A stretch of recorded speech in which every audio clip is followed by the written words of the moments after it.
Вечно ќе ја сакам, горка ја своја, скопи каже ми.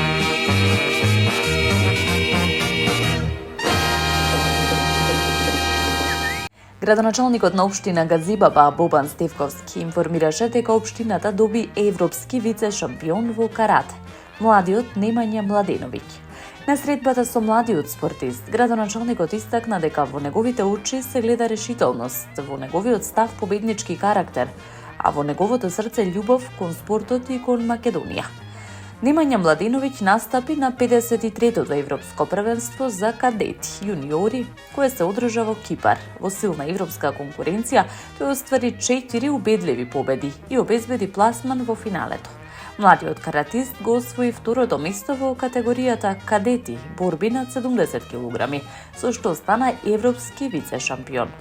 Ова не е само медал, ова е доказ за труд, посветеност и шампионски дух. Газибаба е горда на својот млад борец и на знамето што достоинствено го крена високо. Истакна Стевковски, додавајќи дека ова е само почеток на неговата успешна спортска кариера. Градоначалникот на општина Илинден Александар Ѓоргиевски информираше дека вложувањата во образованието остануваат врвен приоритет на општината. При обиколката на општинското основно училиште Браќа Миладиновци во Миладиновци и неговите подрачни училишта, тој извршил увид во реализираните инвестиции и тековните активности. Во Централното училиште набавена е нова информатичка опрема со што значително се подобруваат условите за одвивање на наставата и дигиталната едукација. Опремена е училница за првачиња со нов мебел, инсталирани се инвертер, клима уреди, збогатен е библиотечниот фонд со лектири и книги на англиски јазик, а за наставата по музичко образование е обезбеден нов инструмент. Паралелно обезбедена е неопходна опрема за одржување на училиштето и техничкиот персонал. Во подрачното училиште во Мршевци реализирана е реконструкција на тоалетите, изведен е нов внатрешен влез и заменети се старите врати со нови ПВЦ врати. Додека во училиштето во Текија целосно е обновен училишниот мебел. Сите ученици заслужуваат еднакви, модерни и современи услови за образование.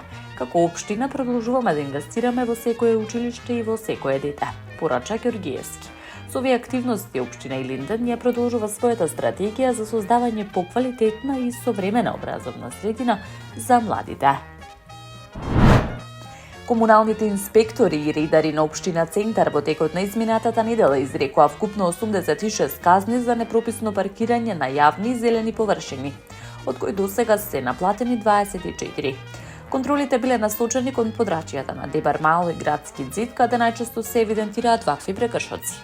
Од општината информираат дека засилените инспекцијски надзори ќе продолжат и во наредниот период, со цел воспоставување поголем ред во урбаниот простор. За секое непрописно паркирано возило се остава известување за сторен прекршок. Казната изнесува 50 евра согласно законските прописи и општинската одлука за комунален ред. Доколку прекршочниот платен налог се подигне и се плати во рок од 8 дена, сторителот има можност да плати половина од износот. Градоначалникот Горан Герасимовски истакна дека редот мора да се почитува, нагласувајќи дека безбедноста на пешаците и заштитата на јавниот простор се приоритети на општината. Тој апелираше до граѓаните да ги почитуваат законите и прописите за сообраќај и комунален ред, со цел создавање уредна, безбедна и хумана средина за сите. Од општина Центар упатија повик до граѓаните да придонесат кон зачувување на јавниот простор и подобрување на сообраќајната култура во централното градско подрачје. Градоначалникот на општина Ѓорче Петров Александар Стојковски информираше дека со силна динамика продолжува изградбата на новата детска градинка во населбата Дексион. Во објава на социјалните мрежи Стојковски истакна дека проектот не представува само изградба на објект, туку инвестиција што носи сигурност за родителите и создава топол и безбеден простор за најмалите жители на општината. Ова инвестиција во иднината создаваме современ простор со модерни услови, енергетска ефикасност и безбедна средина, каде децата ќе растат, ќе учат и ќе ги прават своите први другарства. Нагласи градоначалникот, додавајќи дека локалната самоуправа внимателно го слуша гласот и потребите на граѓаните. Со изградбата на новата градинка се очекува значително да се подобрат условите за згрижување и едукација на децата во овој дел од општината, како и да се намали притисокот врз постојните капацитети. Општина Центар упати јавен повик до сите заинтересирани граѓани да аплицираат за услугата Итно копче, наменета за лица над 65 години со приоритет за оние кои живеат сами или со брачен другар со нарушена здравствена состојба. Услугата е достапна за лица со пензија до 35.000 динари и без дијагностицирана деменција или Алцхајмерова болест. Може да ја користи само еден член од семејството. Станува збор за иновативен систем што овозможува брза реакција во итни ситуации преку едноставно притискање на копче поставено на уред во форма на ока. Градоначалникот Горан Герасимовски истакна дека со оваа услуга се обезбедува поголема сигурност за повозрасните и изнемоштени лица.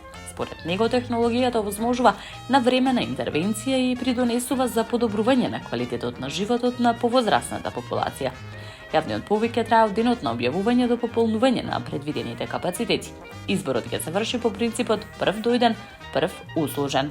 Потребната документација се доставува во канцеларијата на Итно копче на улица Слава Георгиевски Шнајдер, број 5, секој работен ден од 8 до 16 часот. Таму е Скопје, град мој љубав лише, што ми расуте сни. Вечно ќе ја сакам во своја